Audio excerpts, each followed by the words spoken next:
Opa, de volta aqui. Deu uma bronca e desligou tudo. Aí eu parei. Não, vai passar aqui. First follow, a gente tava vendo first follow. Aí a gente viu como é que a gente aplicou o algoritmo, né? Para encontrar first follow. Beleza, agora a gente precisa saber como é que monta, né, a nossa tabela de pares. Então, como eu estava dizendo antes de dar o apagão aqui, né, a gente precisa construir essa tabela de passos. Então, para construir a gente vai pegar a seguinte produção da gramática, né, alzão vai derivar em um alfa, tal que independente da quantidade de símbolos à direita da derivação, a gente vai pegar o primeiro, certo? Então, isso porque, né, a gente está seguindo uma estratégia ah, left to right, certo? Ou seja, uma leitura direita para esquerda. Então a gente só pega o alfa, primeiro símbolo ah, da derivação que tiver na direita. Então para cada símbolo terminal A que esteja no first do meu alfa, a gente vai adicionar essa produção, a produção da gramática na posição da matriz azão e azinho, certo?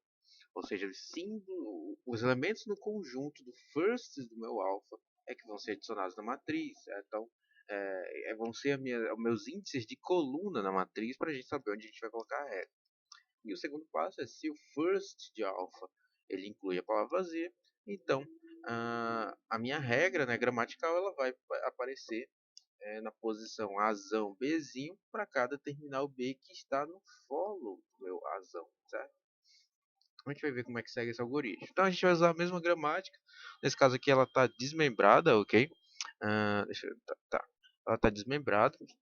E a gente desmembra justamente para deixar a gramática é, mais simples assim da gente visualizar, já que o que vai parar na célula da matriz é, é a derivação da gramática, certo? Não é uma das derivações dela, certo? Não é todas. Ou seja, mesmo se uma gramática, uma variável não terminal tem, sei lá, quatro derivações, uma derivação A, ou B, ou C, ou D, cada posição, né, a gente vai desmembrar tal que em algum elemento na tabela que a gente vai chegar lá, na hora que tiver fazendo a leitura da entrada e eventualmente precisar da tabela, a gente vai saber exatamente qual é a derivação que a gente vai seguir, certo? A gente não vai usar aquele lance do oráculo, a gente vai saber exatamente qual vai seguir.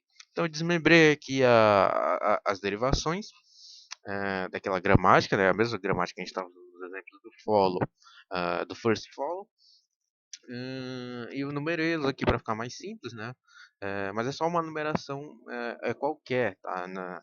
O que vai na célula da gramática é a própria derivação, ou seja, ah, vamos supor que a gente vai fazer a seguinte derivação para o primeiro símbolo da gramática, que é exão deriva em t e', certo? Então t', vão ser o meu alfa e o meu exão ele é o meu azão da regra aqui, certo? Da minha produção azão deriva em alfa.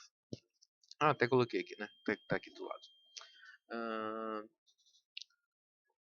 se o meu azão é o meu exão, então eu vou ter uma linha lá na minha tabela, né? Que vai ter uma linha só para os elementos de E, certo? Do meu exão. Tá o quê? O que vai nas células desse cara é que, dada a leitura de um símbolo terminal, Bzinho, ele vai produzir aquela regra gramatical naquela célula, ok? Então é exatamente isso que a gente vai fazer aqui. Isso acontece por quê? Porque aí ele vai saber qual é a regra gramatical que ele tem que aplicar, principalmente se tiver múltiplas regras gramaticais, dependendo do símbolo de entrada que ele estiver lendo. Então aqui, nesse caso, a gente tem exão deriva em t e', certo? Então se a gente for olhar o algoritmo para cada, né? A primeira coisa do algoritmo é um loop em cada elemento da gramática. Então a gente já está no primeiro elemento da gramática. Esse é o primeiro passo.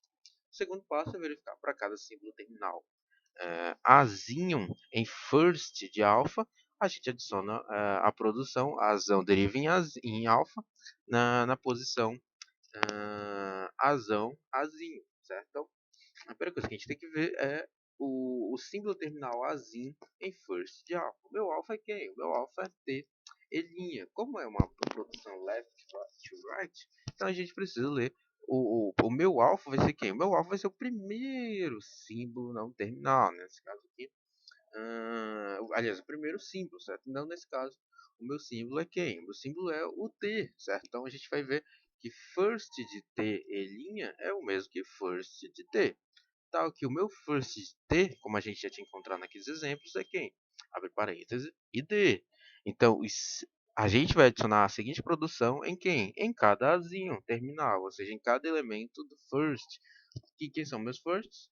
É o abre parênteses e o ID. Então, nessas posições, na coluna, que são aqui representadas pelo ID e pelo abre parênteses, eu vou adicionar a própria produção 1. Né? Ou seja, o que, que tem aqui nessa célula e vírgula ID? Ele tem exatamente essa gramática. Ele tem exão deriva em T e'. Ou seja, se eventualmente, durante a leitura do seu código ou da entrada, né, o elemento no topo da pilha for quem? O elemento no topo da pilha vai ser exão, certo?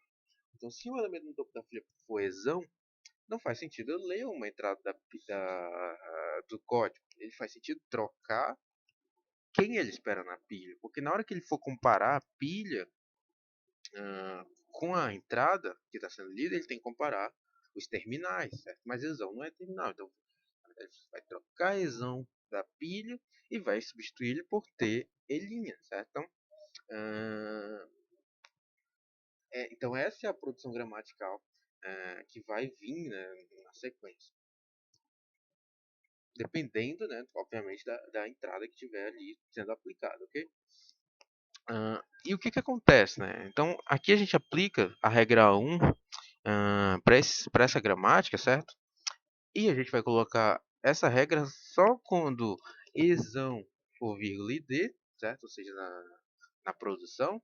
E quando a posição da tabela for exão, vírgula, abre parênteses, certo? Então, aqui nas outras, que não tem, que está em branco, aqui ela é o quê? É erro, certo? É a mesma coisa que o erro sintático, né? A gente vai ver isso mais para frente. Então, a gente vai aplicando esse algoritmo.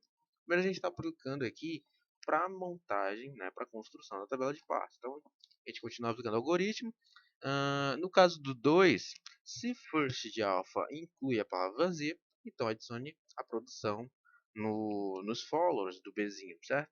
Nos followers do azão para todo Bzinho. Só que o first do meu alpha, ou seja, meu first do T, não inclui palavra vazia. Então, descarto aqui a parte 2 do algoritmo e vou para o for, né? Que é o for em cada regra gramatical. Então, eu vou para o 2, ou seja, meu E' deriva em T E', aliás, em mais T E', tal que a gente pode aplicar o algoritmo para o passo 1. Tal que no passo 1 a gente vai fazer o quê? O first do mais, certo? O primeiro símbolo, alfa, é o mais. Então, mais, como ele é um símbolo terminal, o first de um símbolo terminal é o próprio símbolo terminal. Então, first de mais é o próprio maisinho. Então, como o símbolo terminal dele é o maisinho, então na posição do maisinho e na posição razão, que no caso é E', eu vou aplicar o número daquela regra gramatical. Ou seja, a exão linha implica em mais T exão linha. Certo? Então, vou colocar o 2, né, que eu marquei aqui em vermelho, naquela posição da tabela. Aplicando a segunda regra E aqui eu não consigo aplicar a segunda regra do algoritmo, certo? Tal que o meu first de alfa e o meu alfa é maisinho, se eu fosse tentar aplicar a parte 2 do algoritmo, o first de maisinho é o próprio maisinho e não inclui lambda. Então, também descarto a segunda parte. Vou para a terceira parte. E aqui eu só consigo já.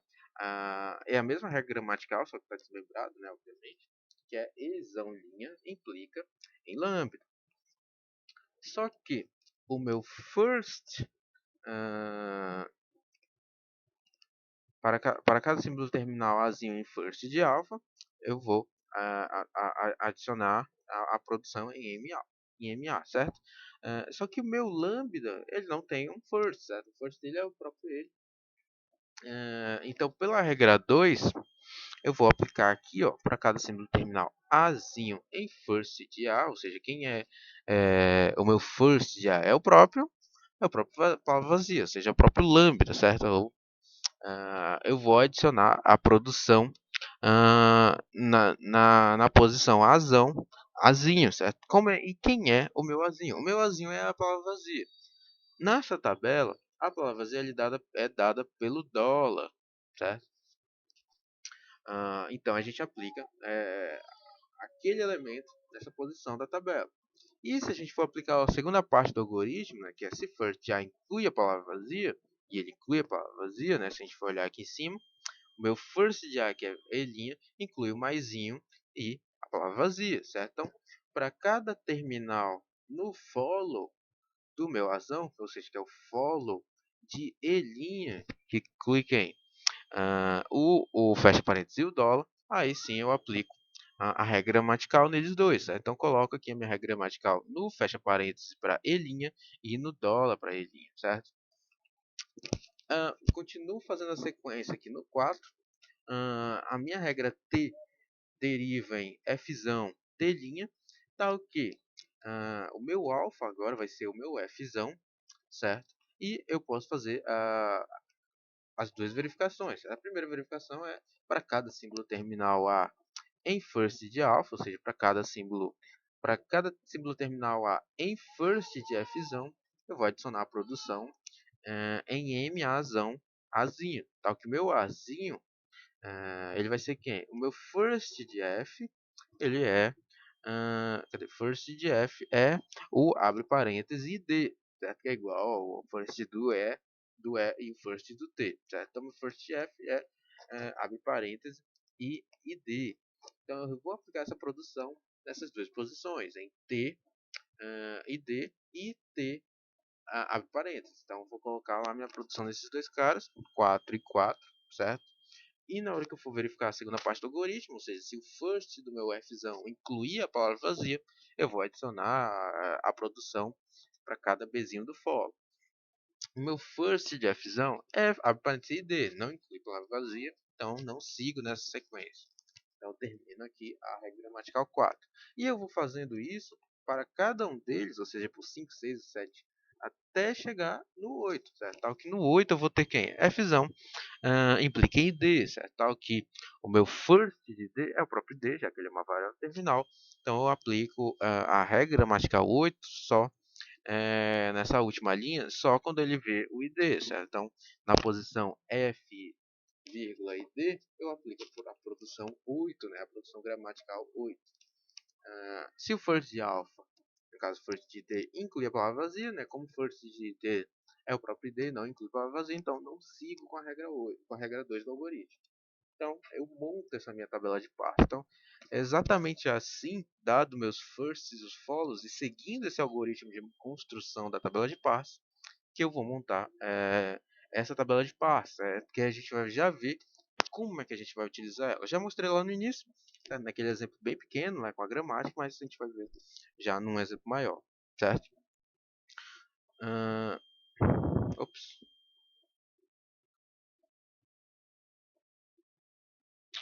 Peraí, aconteceu alguma coisa. Só um momento.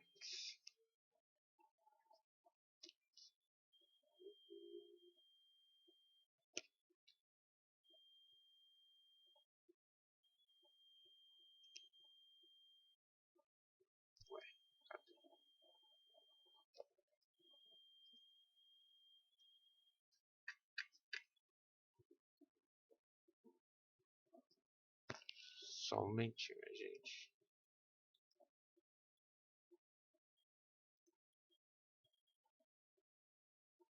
Onde é que eu estou? Tá. Tá aqui, tá aqui. Achei. Tava na parte errada aqui do slide. Ah, então, assim, eu finalizo a construção dessa tabela de pasta, que a gente vai usar depois para fazer a construção tanto do analisador sintático, fazendo a leitura da entrada e ao mesmo tempo fazendo a consulta na tabela fazendo desempilhamento e empilhamento dos símbolos na pilha e fazendo a consulta na tabela de passo. Então, no descendente preditivo, certo? Fazendo um breve resumo, esse algoritmo, toda essa sequência, quando eu digo algoritmo, não é só a tabela de passos, mas a sequência lá, utilizando a pilha, utilizando a fita de leitura da entrada e gerando a saída, ela é válida para qualquer gramática, certo? Porém, para algumas gramáticas, essa matriz pode possuir entradas múltiplas definidas, né? O que é isso? É o mesmo que eu tivesse aqui nessa entrada S8, aqui, por exemplo, que está marcado, que é a posição F e D, certo? É como se tivesse mais de um valor possível, além do 8. Eu poderia, por exemplo, ter 8 e 7, certo? Então é isso que é múltiplos valores definidos, né? Múltiplos valores na célula. E isso pode acontecer se a gramática ela for recursiva à esquerda, né? Que a gente já tinha visto que isso é problemático lá para o analisador sintático descendente recursivo. E isso pode acontecer aqui. Não é tão problemático aqui, ok? É só uma situação. Ele pode realmente acontecer se a gramática for recursiva à esquerda. Eu até coloquei de novo aqui como é a recursão à esquerda. Se a regra for usão, derivando em usão azinho. Tal que a primeira regra à esquerda é a própria regra de origem, né, da variável não terminal. E ou se ela for ambígua, né? Ou seja, tem mais de uma árvore de derivação se a gente seguir pelo mesmo canto, seja pela esquerda ou seja pela direita. Então a gente vai acabar tendo uma entrada mais nessa tabela, certo? Então a gente vai ver algum exemplo aqui, certo? A gente já viu o exemplo lá com recursiva à esquerda, ok? Agora a gente vai para ver um exemplo com ambíguo, certo? E o exemplo que a gente vai dar aqui é essa gramática, certo? A gramática baixa é ambígua para a sentença W. E dependendo da sentença que a gente está usando, a gente pode interpretá-la de duas formas diferentes. Então, qual é a nossa gramática aqui? Nossa gramática representa o if, certo? Então, a gente tem uma variável não terminal CMD, derivando em if, né, o token if, uma condição, então, um comando, aí um p-else, certo? Ou seja, ele pode, um else que pode acontecer ou não, certo? Tal que o meu command, ele é só um A, certo? Só para dizer que vai acontecer alguma coisa ali. A minha condição é só um B também, só para dizer que aconteceu alguma coisa, né? Em geral, isso aí seria o quê? Seriam expressões. Mas aqui é só para deixar simples a gramática.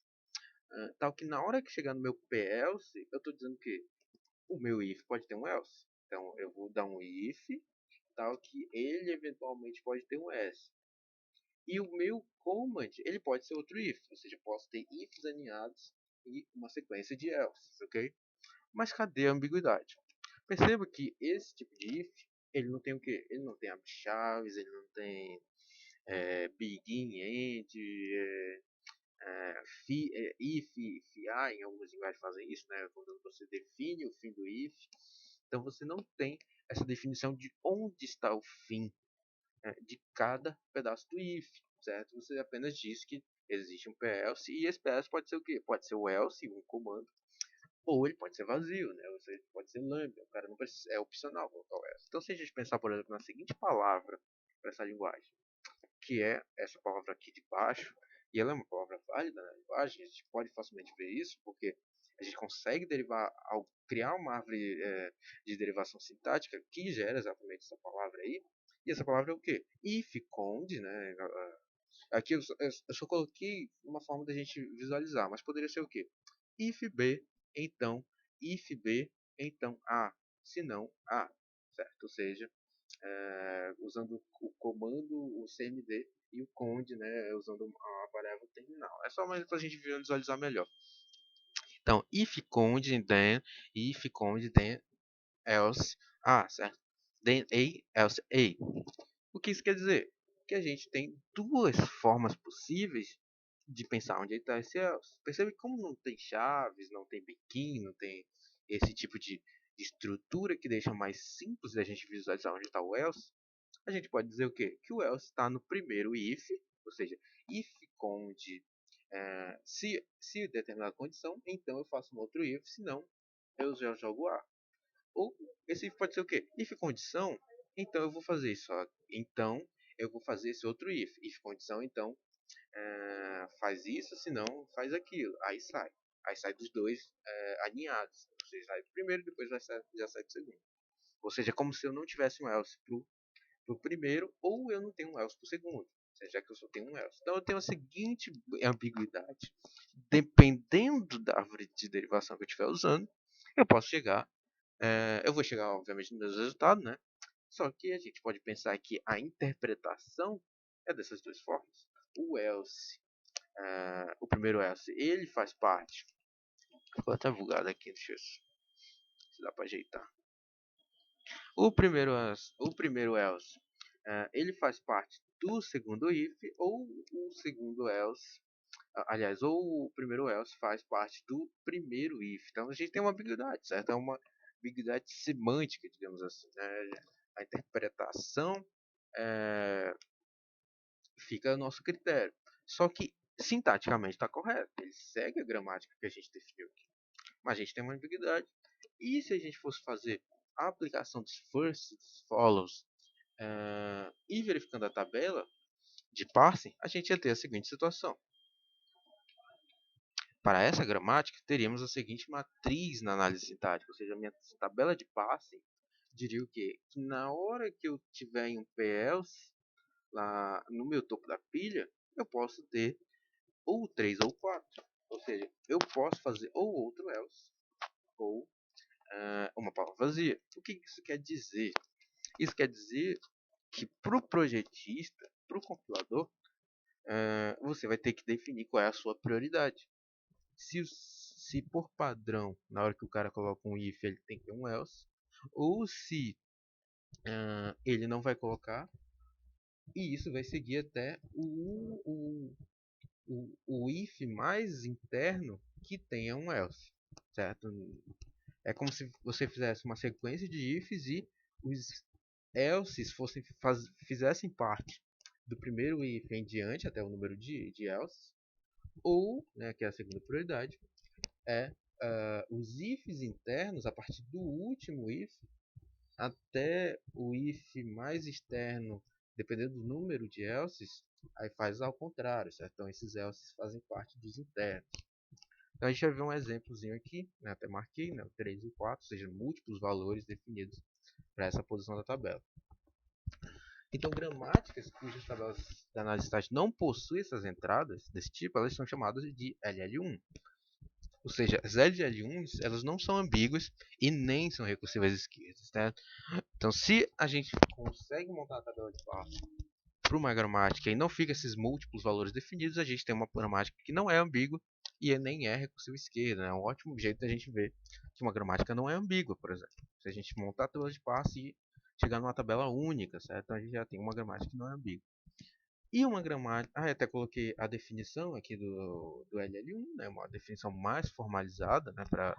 Só para ficar registrado, né? Uma gramática G, né? Ela é LL1 se somente se as derivações forem do tipo azão deriva em azinho ou bzinho, tal que a derivação no final vai ser um pzinho, né? Ou seja, vai ser uma sequência de variáveis terminais ao final de n derivações. E que o meu first de A, né, se eu fizer a interseção do meu first de A com os firsts de B, ele vai ser igual ao conjunto vazio, ou seja, os elementos do first de A são diferentes do first de B. E se eu derivar a azão, fizer n derivações de azão e que isso eventualmente implique na palavra vazia, isso quer dizer que o meu B não vai implicar em palavra vazia. Certo? Então, se eu pensar a partir do meu azão, ele vai implicar em palavra vazia, o meu Bzinho não vai implicar em palavra vazia. Se azão implica em palavra vazia, seguindo a n derivações, eu vou ter que o meu first de B, interseção com o meu follow de A, de azão, ele vai ser palavra vazia, ele vai ser conjunto vazio, certo? Então, o que isso significa? Isso significa que o lambda ele vai pertencer no máximo ao first de um dos símbolos, certo? Então, não vai ter lambda em mais de um first de um dos símbolos ali da gramática que você criou. Então, eu coloquei aqui um pouco o significado próprio desse LL. Né? Então, ele é a leitura que a gente faz da esquerda para a direita, mais a derivação mais à esquerda, né? Começando a derivar pela esquerda, mais o uso de tokens à frente, certo? Tal que, no caso, é o uso de um token à frente. E a gente vai ter um exemplo, eu acho. Gramáticas LL1 podem ser analisadas por um simples passo descendente recursivo. Então, lembrem-se da análise descendente recursiva. Se a gramática era recursiva à esquerda, a gente não conseguia fazer. Ele gerava um loop, certo? Então, se ele é um LL1, a gente está dizendo o quê? Que ele não é recursivo à esquerda, não é ambíguo. Então, a gente também consegue resolver ele com um simples passo descendente recursivo, certo? Então, um teste que vocês podem fazer, por exemplo, é gerar uma LL1 no Gauss, né? É bem mais fácil fazer isso no Gauss do que no Lexiac. Então faz no Gauss uma gramática LL1, pode ser uma das gramáticas aqui do slide, e você consegue testar lá pelo descendente recursivo, certo? Ele tem uma opção de analisador sintático descendente recursivo.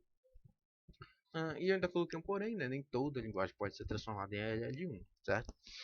Então, mesmo que a gente conseguisse transformar, né, conseguisse minimizar o problema das LL2 para frente, né, das LLKs, nem sempre a gente vai conseguir usar o parser descendente recursivo, certo? A gente vai ter que usar o descendente preditivo. E a gente vai ver como é que a gente vai fazer isso aqui. Acho que eu coloquei o exemplozinho para a gente dar uma olhada. Então eu coloquei aqui de novo o algoritmo, né, do descendente preditivo. Esse algoritmo está lá no slide 52 dessa mesma aula. Tal que a gente vai ler, né, ficar lupando na nossa pilha, tal que se a variável que estiver no topo da pilha, que é o meu x, ela for terminal e ela for igual ao próximo símbolo de leitura, né, na fita de leitura, eu vou tirar ela da pilha e vou ler aquele símbolo de leitura, né? Ou se ela não for um terminal, ou seja, se ela for um elemento da gramática, eu vou ter que consultar na minha tabela de parsing se existe lá uma regra gramatical para aquele elemento. Aí eu vou substituir ele na pilha. Eu vou tirar o meu x e vir com a regra gramatical que ele gera, jogando ela no topo da pilha. Senão eu tenho erros léxicos, ok? Erros léxicos de elemento de entrada esperado, certo? Você vai ver aqui no exemplozinho legal. Então a ideia do descendente preditivo, né, resumindo, é aplicar a leitura, né, utilizando a pilha para saber os últimos símbolos que foram lidos e quais são os símbolos que estão sendo esperados, sei? Ok? Se você empilhou lá, por exemplo, if, se você empilhou a regra gramatical de um if, tal, que a regra gramatical era if conde then comando, se não alguma coisa, certo? Isso tudo é empilhado na pilha, certo? E se em algum momento ele diz, cara, eu estou esperando aqui um else, supondo que essa linguagem else era obrigatória. Então eu estou esperando o else, você não colocou o else. Então você tem um erro sintático do tipo de esperava uma coisa e veio outra, entendeu? Uh, e para fazer isso, né, ele vai usar essa tabela de parsing, né, que a gente aprendeu a montar. Eu até coloquei aqui, né, o paralelo com CFG, já que CFG são resolvidos por autômato da pilha, então é bem similar à estratégia que ele usa. Então eu coloquei um exemplo, beleza, a gente vai ver agora um exemplo para esse cara. A gente vai supor aquela mesma gramática, né, coloquei aqui no cantinho à esquerda, aquela gramática, e a seguinte palavra, if conde then, a, else a, certo? Ou seja, aquele meu else ambíguo, que eu não sei se está no primeiro ou no segundo. Então, como é que ele vai funcionar aqui? A minha pilha vai iniciar vazia, né? Considerem que o que é a pilha aqui é esse cara, certo? A minha entrada é o código, né? No caso é a palavra que está sendo lida. A minha tabela de passe, que vocês viram aqui no cantinho amarelo. E a saída é as regras gramaticais que foram aplicadas para gerar aquela entrada, né? Então, a minha pilha vai iniciar vazia, no caso eu coloquei o dólar aqui para ficar mais fácil. E a minha entrada, ela vai ser if conde, né? No caso que eu abreviei porque era muito grande essa entrada, senão a tabela ia estourar aqui.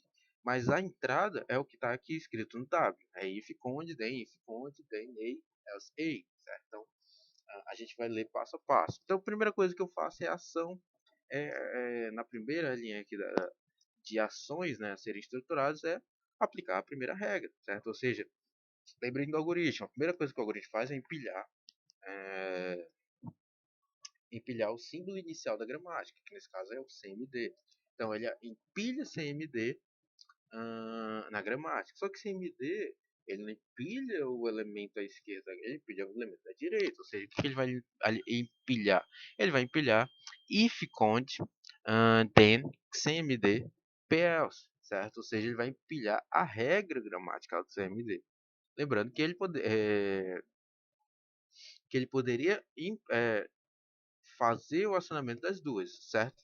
Ele poderia empilhar tanto a primeira regra quanto a segunda regra gramatical,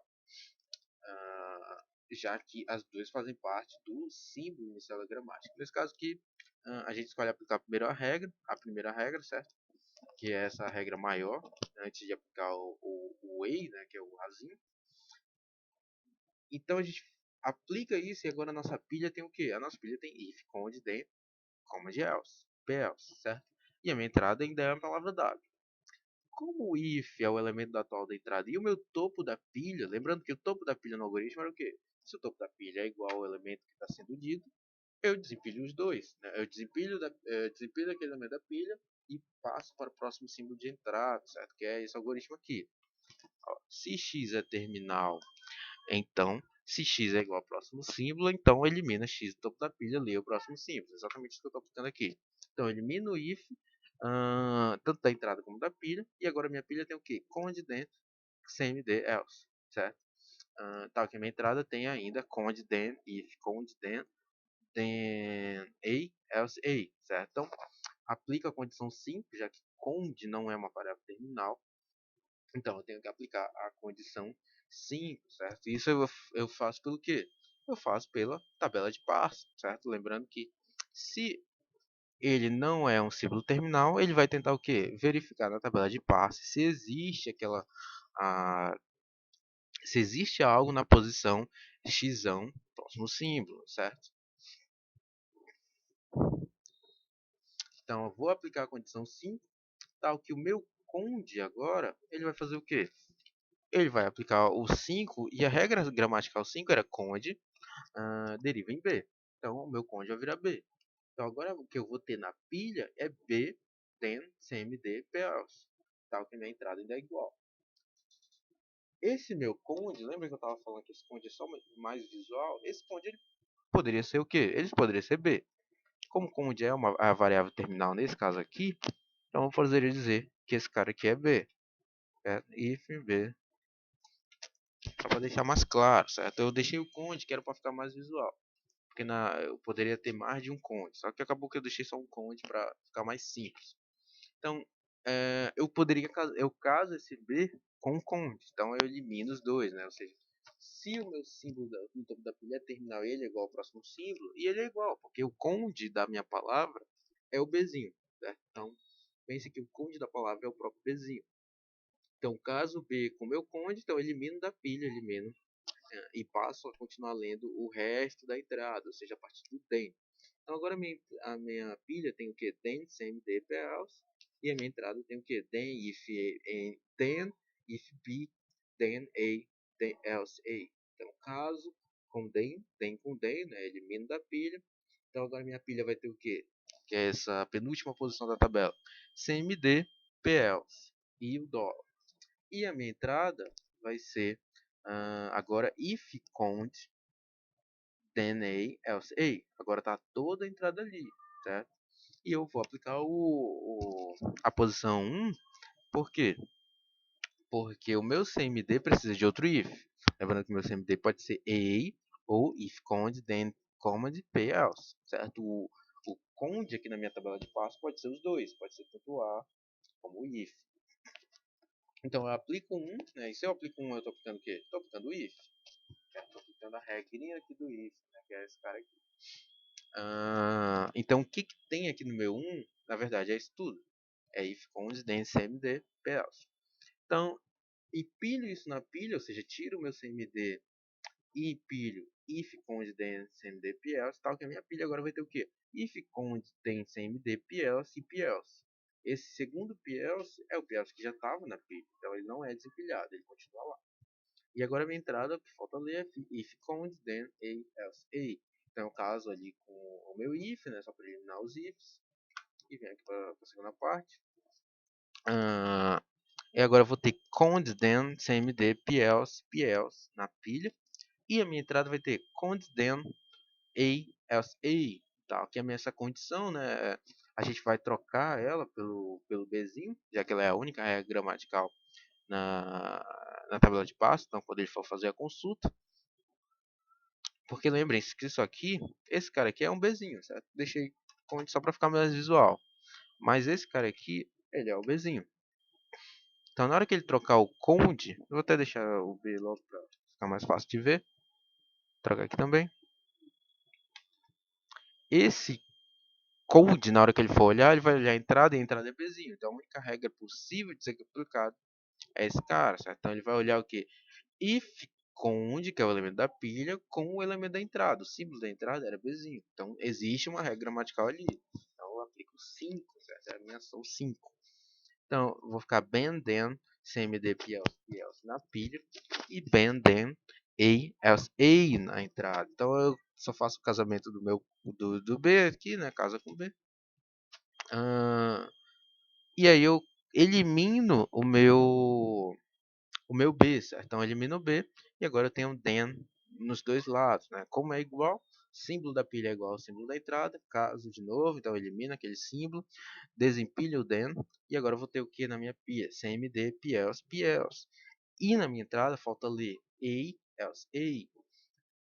Como agora eu tenho um CMD, né? Ou seja, tem uma variável não terminal, eu preciso aplicar alguma regra nela.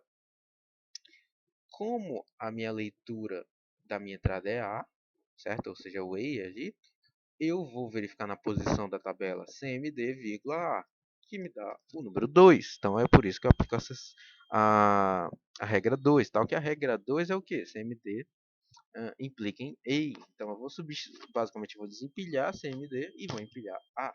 Então eu vou ficar agora na pilha com A, P-else, P-else. E na entrada eu vou ter A, else, A. Então tenho dois A's, tanto no topo da pilha como A na entrada. Então eu posso trocar eles, né? Posso eliminar um pelo outro. Então, caso com A, agora eu vou ter P-else na pilha e else A na entrada. Como P-else, vírgula, aliás, vírgula, else, possui dois elementos na tabela de parsing, eu teria que escolher, certo? Eu teria que fazer alguma escolha no algoritmo ou testar as duas condições do algoritmo. Nesse caso aqui, eu sei que ele é o 3, certo? Ou eu vou ter que priorizar, certo? Eu teria que priorizar um deles. Nesse caso aqui, eu vou priorizar o 3 porque eu preciso de um comando else. Senão eu teria o quê? Esse meu else, se a prioridade fosse o 4, eu teria que aplicar o lambda, certo? Então eu acabaria empilhando dois lambdas e não conseguiria casar com o meu SA. Então minha entrada não conseguiria ler toda a entrada. Nesse caso aí eu tenho que priorizar sempre o empilhamento de alguma coisa, nem que seja de variáveis terminais. Então meu PELSE aqui, quando eu aplico 3, ele vai empilhar o quê? Ele vai empilhar else CMD, né, que era a regra gramatical do PELSE, e vai ter ainda um PELSE lá, que é o primeiro lá das primeiras regras, da primeira regra gramatical. Então agora eu tenho dois else, tanto na entrada como na pilha, posso eliminar eles, que eu vou ter a seguinte situação. Eu vou ter else cmd pelse, else a, caso com else, e agora eu vou ter else cmd pelse na pilha, e só falta a para ser consumido da entrada. Como cmd e a possuem elemento na tabela de passe, que é o 2, então é só olhar aqui, ó, cmd a 2 na tabela de passe. Então, ação 2, ou seja, eu aplico a regra 2, que é o que? CMD implica em Azinho. Então, CMD só vai virar Azinho. Então, faço a regra Azinho, Azinho, caso com EI. E agora só falta ali da entrada o lambda. Só que, perceba que esse lambda vocês também podem chamar de dólar, certo? É a mesma coisa. Perceba que agora eu tenho PELSE e lambda na entrada. E essa posição, PELSE, na tabela de passe com lambda, que é o dólar, retorna 4. Então, eu faço a aplicação da regra gramatical 4. E basicamente vai fazer o quê? PELSE 4 implica em lambda.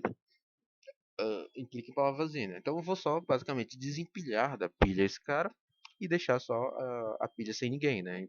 Eu não vou empilhar ninguém, só vou desempilhar.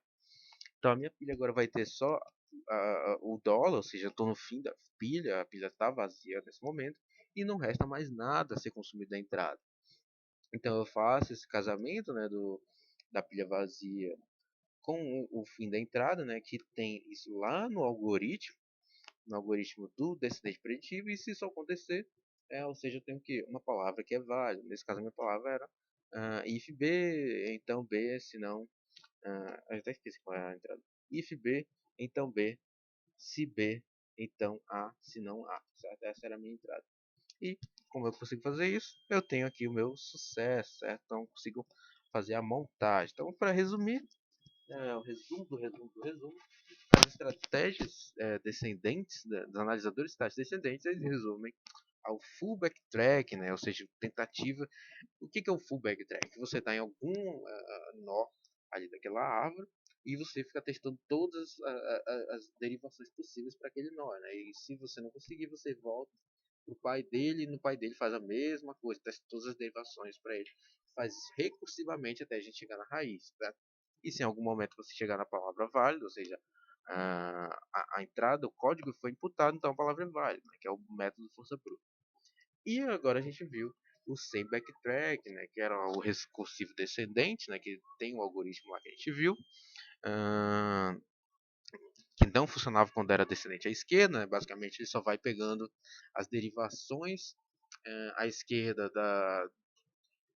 dos símbolos não terminais que estão sendo derivados e vai tentando achar a palavra, né, sem fazer força bruta, né, sem perder tempo em derivações que já sabe que vai dar errado, certo? Ele vai tentando a partir das derivações da própria gramática.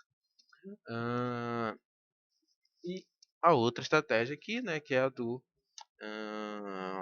descendente preditivo, caso que também funciona sem o backtrack, tá? Usando só a tabela de passe.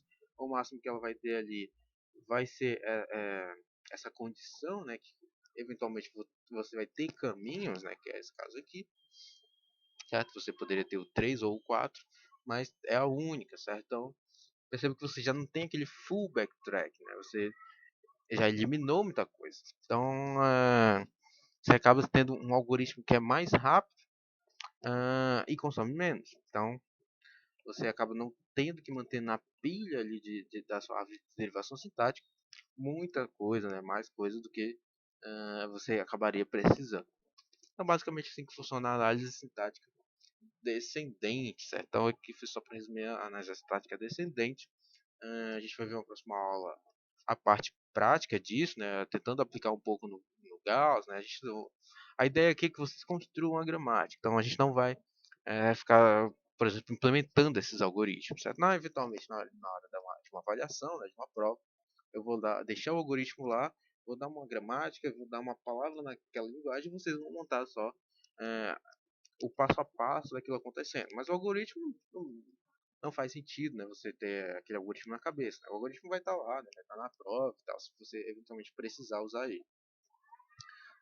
E depois o ideal, né? Você perceber para ver bacana isso acontecendo, é você testar principalmente no Gauss. O Gauss, né? Eu tô até sem o Gauss aqui.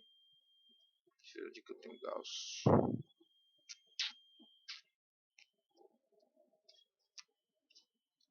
No Gauss ele implementa os dois, né? O descendente recursivo e o preditivo, certo? Se a gente for bem aqui acho, léxico sintático, ó, ele tem os analisadores descendentes, certo? Recursivo, e o LL1, certo? Então, perceba que ele não tem, por exemplo, o LL2, certo? Então, a sua gramática, se ela já for do tipo LL2, você vai ter que usar ou um ascendente, ou não pode usar um descendente. Então, você consegue ver bacana isso aqui. Inclusive, se você testar, a gente pode fazer isso numa aula prática depois, a parte daquela gramática lá do if, né, com ambiguidade, ele vai perceber, ele vai te dar um aviso é, ele vai te perguntar qual você quer priorizar, certo? Então, você vai eventualmente ter que priorizar uma delas, senão ele não vai conseguir montar é, o parse sintático. A gente vai tentar ver isso já numa próxima aula. Tentar fazer também uma aula de análise sintática ascendente, né, pelo menos um básico, né, porque há muitos algoritmos de análise sintáticas ascendentes. E a ideia não é focar tanto, é apenas a gente ter o conceito, né, ver o algoritmo que o cara trabalha e entender como ele funciona e como a sua gramática tem que ser construída para eventualmente usar algum deles, certo? Por exemplo, se você montar, por exemplo, uma gramática recursiva à esquerda, você não vai colocar um descendente recursivo aqui, né? Ele vai sinalizar um erro, né? Ele vai sinalizar alguma coisa de conflito e tal. Eu não testei isso ainda no Gauss, a gente pode testar isso na aula prática, colocando uma gramática recursiva esquerda e vendo o que ele faz, certo? Então é isso. Vou postar essa aula depois, né? Eu vou acabar tendo que postar duas separadas, porque deu apagão aqui, desligando agora. E é isso, pessoal. Até mais. Tchau.